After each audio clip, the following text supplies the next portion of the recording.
কথায় আছে না, দর্শনেই অর্ধভোজন। আমার বাড়িতে ঠিক তাই। একদম সুন্দর লাল লাল মাংসের ঝোল হতে হবে, তাহলেই সকলে বেশ তৃপ্তি করে খাবে।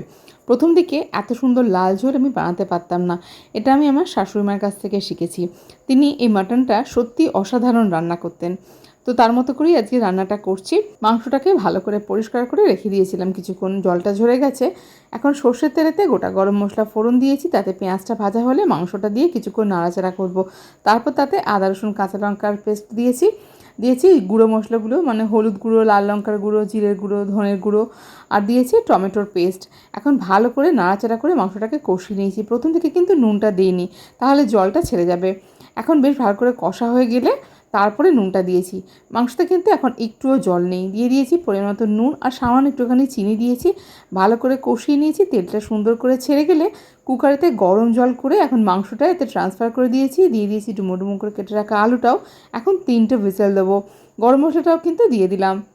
3টে হুইসেল দিয়ে নিজে থেকে স্টিমটাকে রিলিজ হওয়া অবধি ওয়েট করেছি। আর এখন দেখো একদম সুন্দর মাংসের লাল লাল ঝোল একেবারে রেডি। যেমন তুলোর মতো মাংসটা সিদ্ধ হয়েছে, তেমন খেতেও হয়েছে অসাধারণ।